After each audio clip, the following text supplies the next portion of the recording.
Hello, and thanks for joining us for another episode of The Director's Cut, brought to you by the Directors Guild of America, where each episode we bring you a fresh and insightful interview featuring one of the film industry's top directors, conducted by one of their peers. You can subscribe to our podcast on Google Play Music, iTunes, Stitcher, or on our SoundCloud page at soundcloud.com/The Director's Cut. And if you're enjoying The Director's Cut, please take a moment to like, share, or comment. We love hearing your feedback.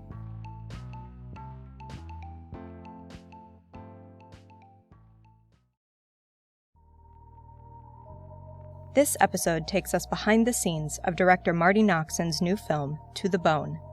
The drama tells the story of Ellen, a 20-year-old anorexic who has failed at various recovery programs in the past. Desperate for a solution, her family sends her to a group home led by a non-traditional doctor, whose rules force Ellen to truly confront her addiction in order to find a path to survival. To the Bone is Ms. Noxon's feature directing debut. Her other directorial credits include episodes of the television series Girlfriend's Guide to Divorce and Buffy the Vampire Slayer.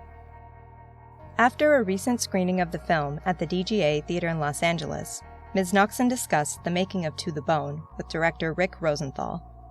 During their conversation, Ms. Noxon talks about how her frustration on a writing project led to her desire to direct, how she applied her skills as a showrunner to the position of director, and how the connection she shared with the film's star, Lily Collins, aided in their approach to the lead role.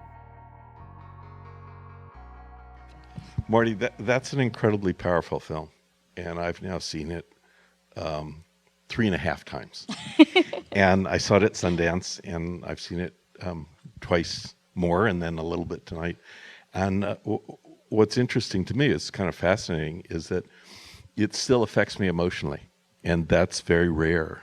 And so tell us a little bit about the origins of the project and how it came to pass. Well, I had been sick with anorexia from the time I was about 14 until I was almost 10 years. Anorexia and then bulimia and then combo platter.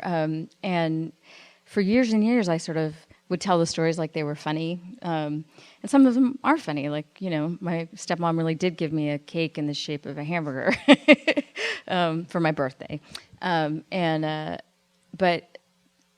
I would tell these stories and people would say, you've got to write this. And I just couldn't crack it. And then a couple of years ago, I think it was, I read A Fault in Their Stars, and then I saw the film they made, and I thought, it's easier. I think I learned at the School of Joss, that genre containers can hold any kind of idea. And I for me, seeing it as a genre movie in this tradition of the YA melodrama, kind of cracked it. And I could see that I could, and it's always weird when you're writing something that's loosely based on your own story. I've always really avoided anything too literal, but over the last 4 or 5 years, I started getting a little more like, here's the movie about my red balloon, But what I thought was so great was, it was very apparent that it was very personal, but at the same time, for me, you amazingly skirted the melodrama,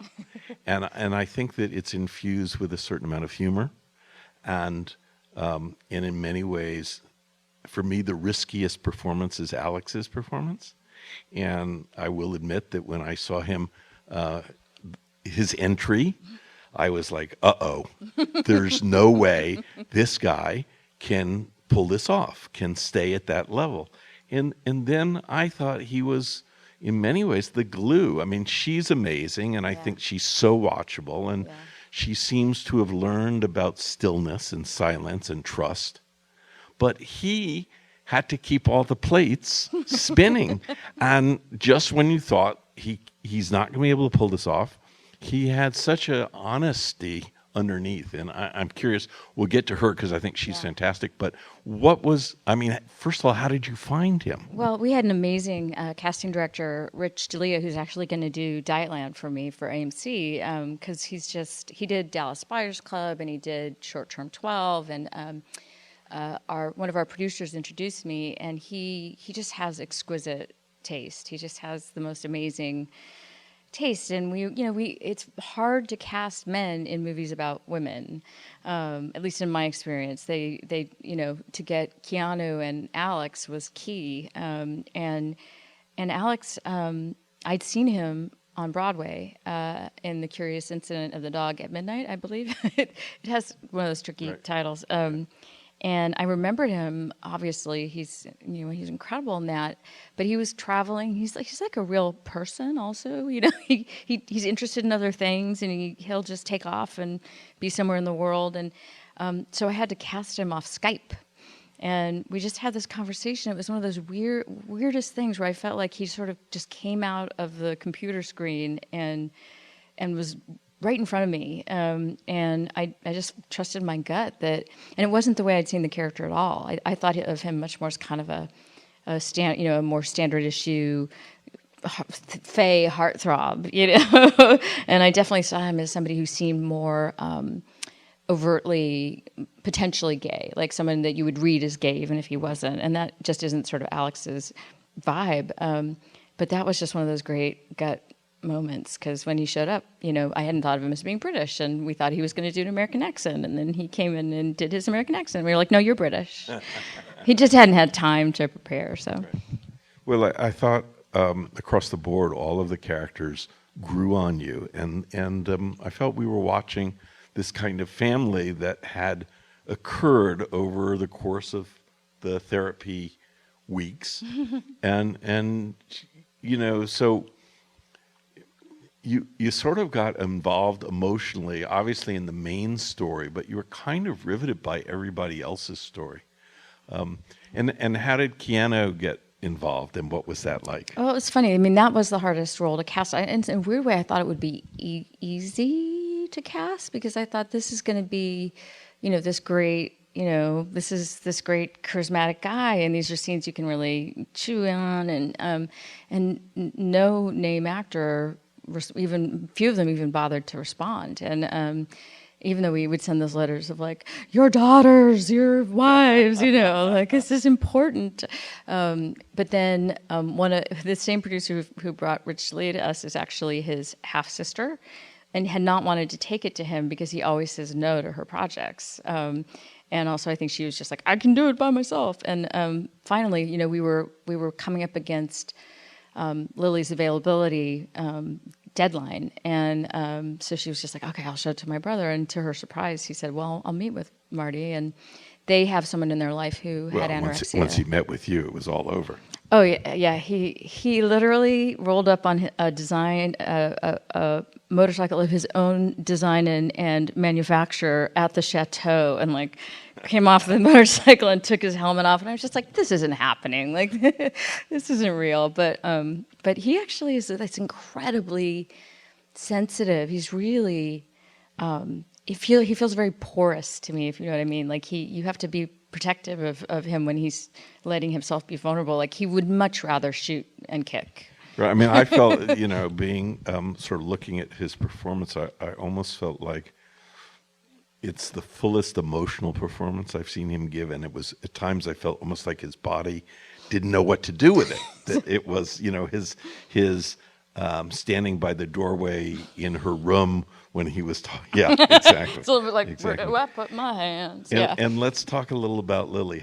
Did you know her? I didn't. No. Was she somebody that was suggested to you, or was she somebody whose work you had seen? How did that come about? Again, that was all Rich sort of saying, like, I think she's really special. And a friend had knows they know Warren and Annette really well, and she asked, because they'd worked on a film together, and she asked them about Lily, and Warren just said she's incredible.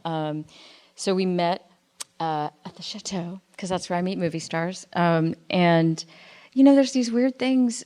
There were these things that happened during this, and I don't always know what I believe, but sometimes the synchronicity kicks in, and you're like, oh, I just gotta go with this. And there were so many little things with the film like that. And one of them was that we sat down and we sort of chitty-chatted, and then she said, what's on your wrist? And I have a tattoo here, and my daughter and son's initials are on there, L and J, and it's she has an incredibly similar looking tattoo with the initials L and J, Right.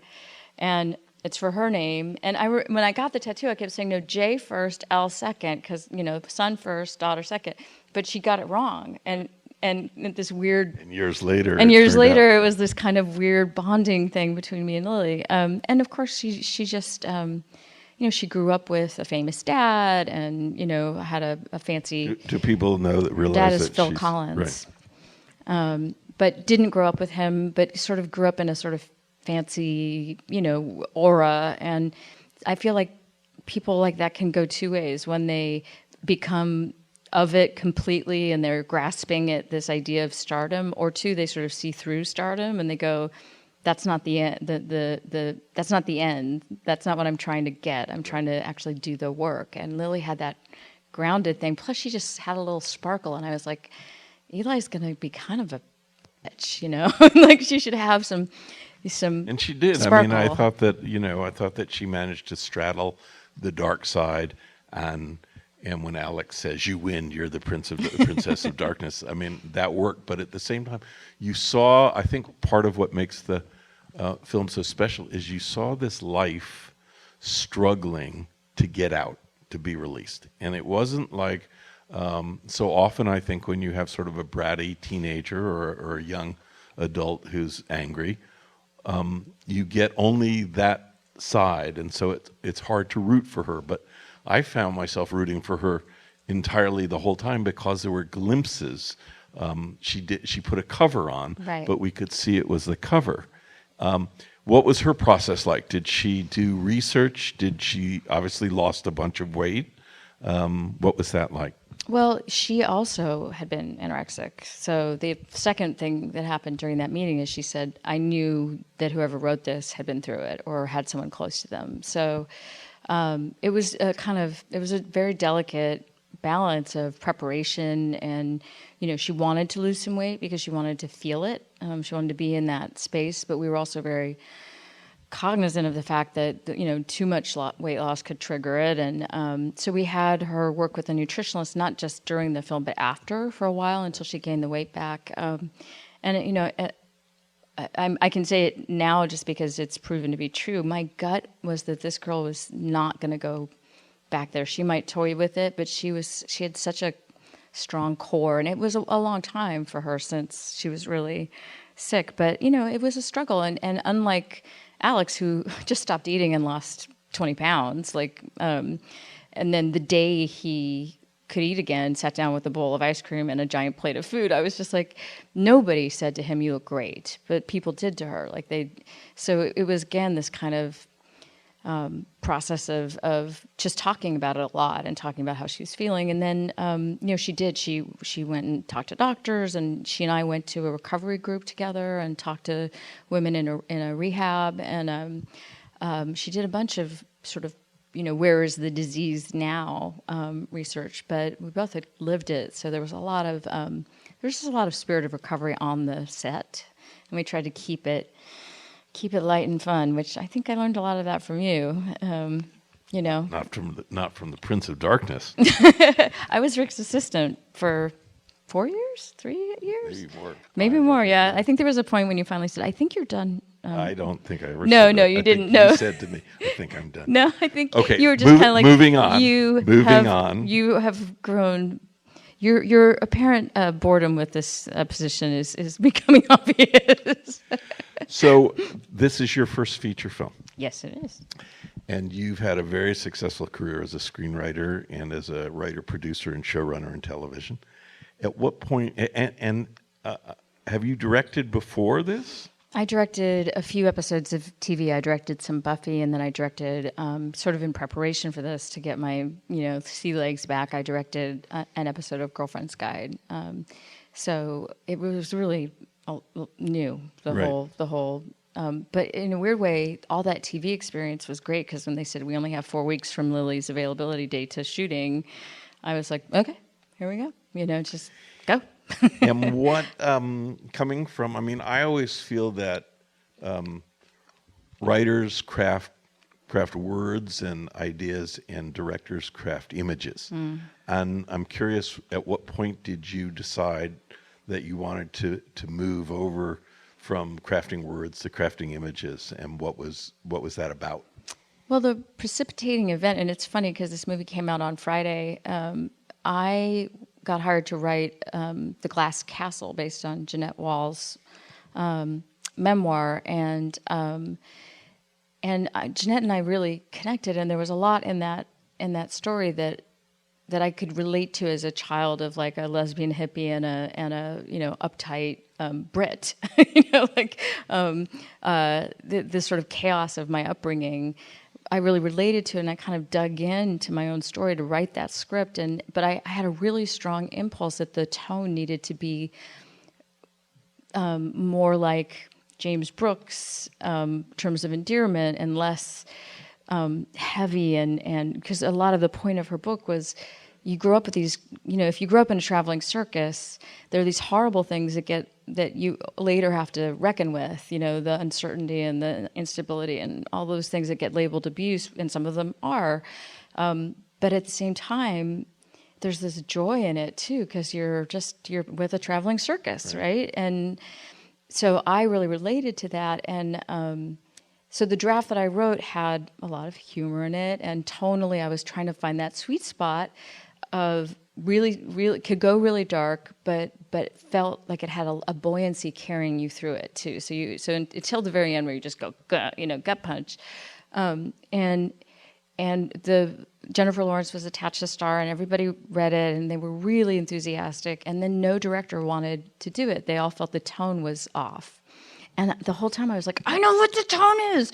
I was so frustrated because I could see it in my head, and I knew what I thought it was supposed to be, but nobody was asking me again. As a screenwriter, everybody said, well, we thought we understood, but now that directors don't get it, we don't get it either. And pretty soon I was, off the project, and a really capable, wonderful director came to do it, but it was a heartbreak.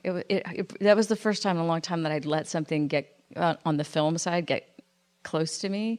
And I was like, and that was the moment. I was like, the guy who got this movie directed a film that was in Sundance, and people think he's a director now, and he is. But I finally had that moment of like, you got to do it. You can't. And because I was seeing in pictures too, I was not just seeing in words anymore. I'd been doing it for so long, and you watch people direct, and you take films apart, and you look at what things are effective. And I realized that for a long time I'd been writing more visually than I'd realized. So I think that I just decided that I didn't want to just be the writer anymore. I wanted to live and die by my own sword. And having directed in television, I'm curious, I obviously have some opinions about the difference between directing in television and the directing in features. But I'm not a writer. Right. Well, I'm not a produced writer. I'm an unproduced writer. But I'm curious.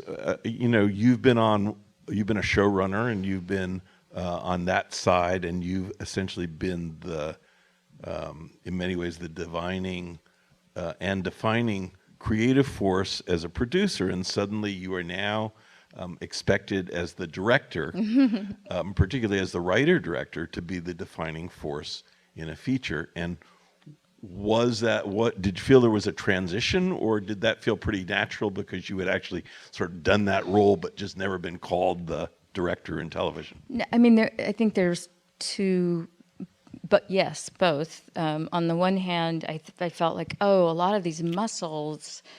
It was funny because people would say, like, one great thing about you as a director is you're so decisive. And I was like, aren't directors really decisive? Isn't that? And they were like, oh, no, not all directors are decisive. But that muscle gets flexed really frequently when you're on a TV show, as you know. You just have to make decisions. You have to listen to, and you also have to delegate. You have to really trust. You have to find a team that you respect. And once you realize that the vision has been communicated, I, in order to have a life, step back and usually let people do their jobs. And not all people are like that, but it's the only reason I can do more than one show or do a show and a movie. And it's because I also love watching what they make of things. So a lot of those skills felt like, oh, I know how to do this. The part that felt just like a gift was as little time as we had, it felt like so much time to think about one script, one 90-minute, or 100-minute piece of material, and to keep going over those choices and really challenge it and dream a little bit. I think that at one point one of the producers said something to me about because I kept wanting to bring in my TV people. And she, who I felt comfortable with, and she kept challenging me to be like, well, just meet this other person and just, and all those different people from the DP to the production designer to the costumer, like every one of them elevated what I was seeing in a new way. And I love that. And it's interesting because on Dietland, which I'm prepping right now, I basically went in and sold them the project and said, and guess who's directing me? We're able to import some of that. I learned how to make a vision book and, bring a whole new language, because we came up with a language for this film. Like each section has its own sort of visual rules. And I found that so helpful that now we've imported that back to, and the line is getting blurrier, I do think. That's what I wanted to ask you. Yeah. I mean, I feel like I often wonder, going back and forth when I'm working in television, I worry a little bit that in the desire to meet the schedule and to sort of get along with everybody and not shake things up too much, that your aspirations and what you strive for gets curtailed a little. And if you curtail that enough, then when suddenly you're turned into a bigger arena, you've lost a little bit of the vision and the willingness to, there have been times where I've gone to the set and I've gone, well, I know I could do this in 6 hours and it would be fantastic, but we don't really have 6 hours. So I'm going to do the 3-hour version of it. And the 3-hour version of it is not the 6-hour version of it. And so there's a little bit of a battle that goes on. But I guess my question to you is, as the writer and the director, did you find that sometimes the role of the writer was in conflict with the role of the director, even though they were both residing in the same person? I think that because I was close to it too, the writer was really stuck on some things. The writer got stuck on certain scenes or words, and the part of me that that was learning the scope of a film and all these things would get a little more aspirational about stuff and be like, this could be better. This could be trippier. And I have a harder time with, harder time with editing, because I see it as like sitting there with, your failures and trying to, instead of some people are like, oh, you get to edit it all over again. I'm just like, I see what isn't there. I think that like my first cut was really quite literal about like what we'd shot. And so that's where I feel like the writer and the director really came into conflict. Like I was like, and then this happens and then that happens. And that seems really important. And so many, there are big key moments that we ended up, but again, like the luxury of time. I also just thought we had to cut it in like 2 weeks, and they kept going, where was your editor from? How did you find your editor? How did we find it? I think that was a straight up, like, we submitted to agencies. He'd done the film Chronicle, which is really different, but I loved that movie. And it was great because we had really different strengths, but then he ended up having to go take another job. And so we had like 3 different people, which actually made the film so much better. Sometimes it works. Sometimes it doesn't. Yeah. You know what I mean? Yeah. Sometimes just a new set of eyes coming in at just the right time. You realize that things you thought you needed, you don't, and things that you thought were clear, the audience is a little puzzled. So it's helpful sometimes to have new eyes that come in. Yeah, and the other thing that you said that I really just am in heated agreement with is taking off the TV hat, which is always about getting it done one way or another, and I also, just as a want to get along, want people to like me kind of person. There's just times when you need, I think as a director, I just needed to learn and continue to need to learn. There are times when you should dig in and say, no, nothing else will do. I need that that jib arm, Right. or that extra camera, or whatever it is, because I'm always trying to creative problem solve, and it's true that some things just aren't as good. It doesn't look as good. And I just worked with a director who's mostly a feature director on Sharp Objects, and watching him just, insist and wait for the clock to run down. It was really uncomfortable, but he wouldn't back off, and I'd be like, what's somebody going to do? And then all of a sudden, HBO would have more money. Right. I'd be like, oh, that's what they did. Right. He just waited them out. Right. Doesn't always work. I mean, the politics are always fascinating. I find sometimes as a director that when you have a writer, there are things as a director you're processing, and intuitively a way to approach something. And sometimes it's very hard to verbalize, and you can't quite exactly explain why you don't think you need those lines, or why you think the scene is too verbal at some point. And when you're both the writer and the director, sometimes I think it's hard, because you can't, it's harder to exercise the pure director instinct or intuition of, no, I just sense I don't need that. Well, I mean, it's funny, on this next project, I keep thinking, who's going to keep me in check? Who's going to cut my lines? But again, that's why it's really important to me, and I think to all people I admire, to stay really open and to listen. And but yeah, I mean, another great thing about directing for me as a writer, though, is even sometimes this when you're working for, especially network television, the line, the notes you get about clarity, and everybody has to explain everything, and you have to know exactly what's going on. And I tried really hard with this movie to let there be ambiguity, and let my biggest hope was that people would come away with different opinions about certain characters, and I wanted it to be to be a for lack of a better word, for a kind of a living thing, meaning you might have a different experience of it. I just didn't want it to be reductive. I didn't want the dad to show up and be like, here's why you're sick. Because that's just not my experience of having been sick or getting better.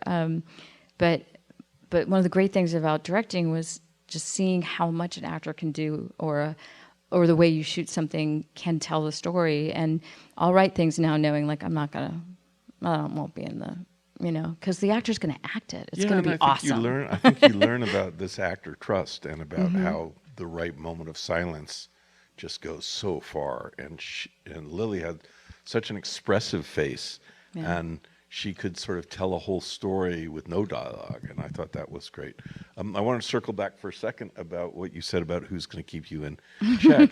and one of the things I found was that you want to be surrounded by people who are not yes people, but who also share your vision. Yeah. So when you do find somebody that is honest with you, they're honest in a way that you understand. When they are reluctant about something, it's because they're actually making the same movie that you are. And one of the problems I've always seen as a director is that when you sort of poll everybody around you, you need to make sure that they're all making the same movie. And I've been on a set where I'm the director, and I think I'm making a romantic comedy. The DP thinks that he's making an action movie.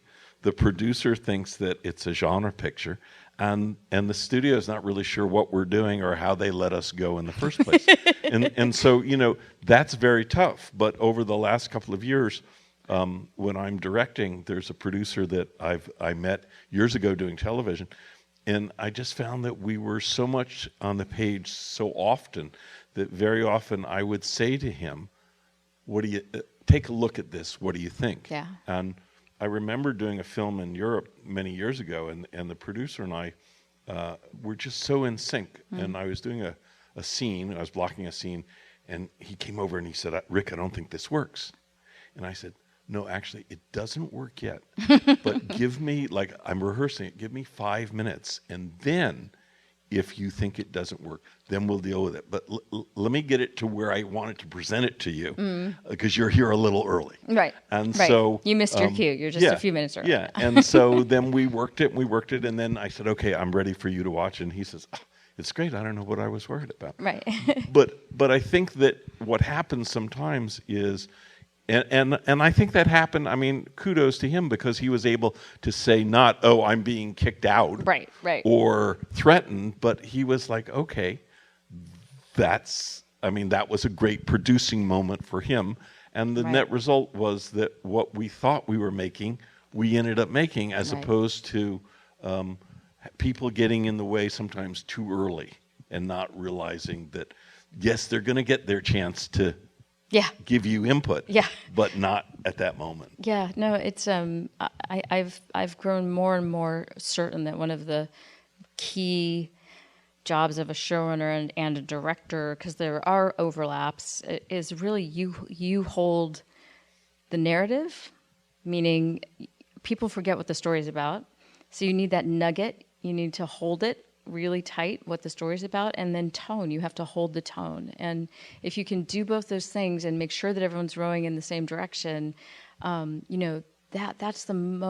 when, I mean, I feel like Handmaid's Tale, which was on recently, held the tone beautifully. And I was like, they were rowing in the same direction. They knew what show they were making. But directing has helped me do that, communicate more effectively. Like, now I understand using visual references, and now I understand bringing in, all kinds of things to show the vision, so that everybody's going like, okay, like.